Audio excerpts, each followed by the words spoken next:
Hello बच्चों, स्वागत है आपका आपके अपने YouTube चैनल चंदन सर कानपुर में। बच्चों, आज मैं आपको बताने जा रहा हूं दुनिया के एकमात्र इकलौते तैरते हुए राष्ट्रीय पार्क के बारे में, यानी कि फ्लोटिंग नेशनल पार्क। अगर बच्चों हम बात करेंगे फ्लोटिंग नेशनल पार्क की, तो ये कहीं और नहीं बल्कि हमारे देश में ही है। और अगर मैं आपको बताऊं कि ये कहाँ पर है, तो हमारे देश का एक छोटा सा राज्य है जिसे हम कहते हैं मणिपुर। तो मणिपुर राज्य में स्थित है और इसका नाम है कीबुल लामजाओ। जैसे आप यहाँ पे देखेंगे तो मैंने लिखा हुआ है कि कीबुल लामजाओ, ये नाम है किसका, नेशनल पार्क का। ठीक है, और इसकी जो डिटेल आज मैं आपको बताने जा रहा हूँ, देखिए ध्यान से सुने। अगर कीबुल लामजाओ की बात करेंगे, है ना, तो पहले तो इसके कुछ फैक्ट है कि कीबुल लामजाओ है कहाँ पे। तो इसका जो जिला है वो है विष्णुपुर, जो कि मणिपुर राज्य में स्थित है। ठीक है, और मणिपुर की बात करेंगे तो ये उत्तर भारत के जो पूर्वोत्तर जो राज्य, पूर्वोत्तर भारत के जो राज्य 7 राज्य, जिसको 7 सिस्टर्स ऑफ इंडिया कहा जाता है। तो नॉर्थ ईस्ट के जो 7 स्टेट हैं उनमें से एक छोटा सा राज्य जिसको कहते हैं मणिपुर, और वो वहां पर स्थित है। अगर हम स्थिति की बात करेंगे एग्जैक्टली कीबुल लामजाओ कहाँ पे है, तो ये लोकटक झील के अंदर स्थित है। लोकटक झील एक झील है, एक लेक है, और ये जो झील है लोकटक, ये पूरे नॉर्थ ईस्ट इंडिया की एकमात्र फ्रेश वाटर लेक है, यानी कि ताजे पानी की झील है। पेपर में यहाँ पे भी कुछ पूछा जाता है कि पूर्वोत्तर भारत की सबसे बड़ी ताजे पानी की झील कौन सी है, तो पूर्वोत्तर भारत की यानी कि नॉर्थ ईस्ट की सबसे बड़ी जो ताजे पानी की झील है, जिसे हम फ्रेश वाटर लेक भी कहते हैं, उसका नाम क्या है, उसका नाम है लोकटक झील, यानी कि लोकटक लेक। सबको समझ आ गया? अच्छा, अब कीबुल लामजाओ जो है, इसका क्षेत्रफल यानी कि एरिया कितना है, तो 40 वर्ग किलोमीटर में फैला हुआ है।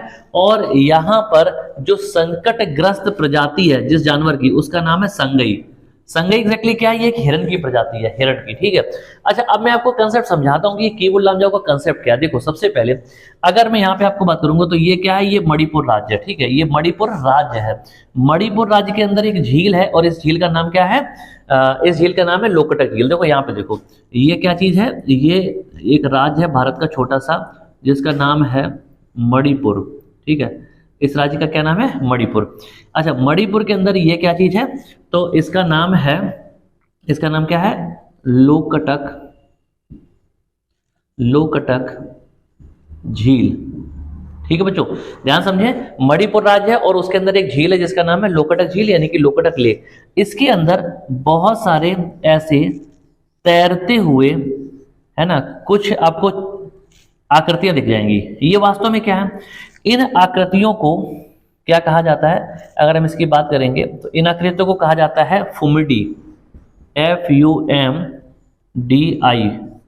ठीक है, अगर हिंदी में लिखेंगे तो इसको हम लिखेंगे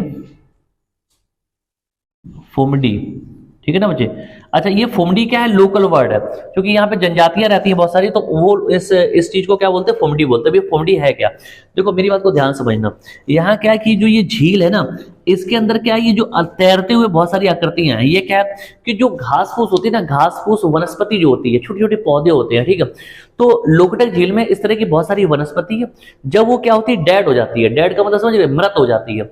तो मृत होने के बाद क्या होती है, वो पानी पर एक बड़ा सा एरिया कवर कर लेती है और वो तैरने लगती है। मेरी बात समझ रहे हो, है ना, पानी पर वो है क्या है, वनस्पति है, घास फूस है, प्लांट है, छोटे छोटे घास फूस, पेड़ पौधे, ये सब चीजें हैं। ठीक है, तो वो जब मृत हो जाते हैं, मर जाते हैं, डेड हो जाते हैं, तो वो क्या करते हैं, एक कारपेट की तरह, कारपेट क्या होता है, कालीन या चटाई, है ना, उसकी तरह पूरे पानी के ऊपर वो तैरने लगती है। और इसकी जो मोटाई है, अगर हम उसकी बात करेंगे तो ये 4 फीट तक होती है। ठीक है, इसकी जो मोटाई वो कितनी होती है, 4 फीट तक होती है, यानी कि काफी ज्यादा मोटी होती है। और अगर हम इसकी बात करेंगे तो इसका सिर्फ 20% जो हिस्सा है वही पानी के बाहर दिखाई पड़ता है, और 80% जो हिस्सा है वो पानी के अंदर डूबा रहता है। ठीक है, अच्छा, ये चूंकि होता है क्या, मैंने बताया ना कि 4 फीट बहुत ज्यादा है, क्योंकि एक आम इंसान की जो हाइट है वो करीब 5.5 फीट के आसपास होती है। ठीक है, तो आप समझ सकते हैं कि 4 फीट मोटाई है और उसमें से 80% जो हिस्सा पानी के अंदर डूबा रहता है और 20% पानी के ऊपर दिखाई पड़ता है, यानी कि पानी पर तैरता रहता है। तो इन्हीं घास के टुकड़ों को हम लोग क्या बोलते हैं, फुमडी बोलते हैं। अच्छा, ये एक बेस की तरह बन जाता है और ये पानी पर तैरता रहता है। तो लोकटक जो झील है वो इसमें इस तरह से बहुत सारी फुमडी है। इसमें जो सबसे बड़ी फुमडी है, ये वाली है ना, इसका जो एरिया है वो कितना है, 40 वर्ग किलोमीटर का, 40 वर्ग किलोमीटर। और इसी पर कीबुल लामजाओ स्थित है। ये वाली जो फुमडी मैंने दिखाई है, इस पर क्या है, कीबुल लामजाओ जो राष्ट्रीय पार्क है वो स्थित है। इसी को घोषित किया गया सर। और ये किसके अंडर में है, तो ये मणिपुर सरकार के अंडर में आता है। ठीक है, ये बात समझ में आ गई। अच्छा, अब इसके अलावा जो और बहुत सारे एरिया हैं, जो लोकटक झील का बहुत सारे जो अलग अलग आपको फुमडी दिखाई पड़ रही हैं, जो ये तैरते हुए टुकड़े दिखाई पड़ रहे हैं, ये वहां पर 3 प्रकार की जनजातियां रहती हैं, उनके अंडर में आते हैं। तो वो जनजातियों का निवास स्थान है प्राचीन काल से, ठीक है ना। तो ये जो सबसे बड़ी फुमडी है, जो सबसे बड़ा तैरता हुआ हिस्सा है, इसे ही कीबुल लामजाओ कहा जाता है। तो पेपर में क्वेश्चन आता है कि जो नॉर्थ ईस्ट इंडिया है यानी कि पूर्वोत्तर भारत है, उसकी सबसे बड़ी ताजे पानी की झील कौन सी है, तो उसका नाम क्या होगा, लोकटक झील है, सबसे बड़ी ताजे पानी की झील यानी कि फ्रेश वाटर लेक। और ये कहां पर है, मणिपुर राज्य में है। और इसी लोकटक झील के अंदर तैरता हुआ राष्ट्रीय पार्क यानी कि फ्लोटिंग नेशनल पार्क है। और ये दुनिया में अकेला ऐसा है, यानी कि पूरी दुनिया में कहीं भी फ्लोटिंग नेशनल पार्क नहीं पाया जाता, अपने यहाँ इंडिया में ही है, जो कि तैरता हुआ राष्ट्रीय पार्क है।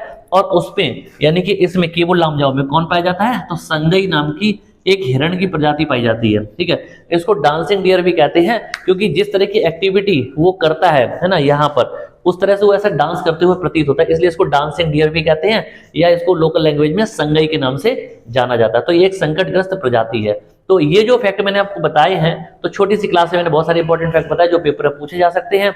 तो आप मेरे साथ इसी तरह से बने रहें। अगर आपको क्लास अच्छी लग रही है तो लाइक शेयर सब्सक्राइब करना ना भूलें। मिलते हैं जल्दी अगली क्लास में, तब तक के लिए नमस्कार, जय हिंद बच्चों।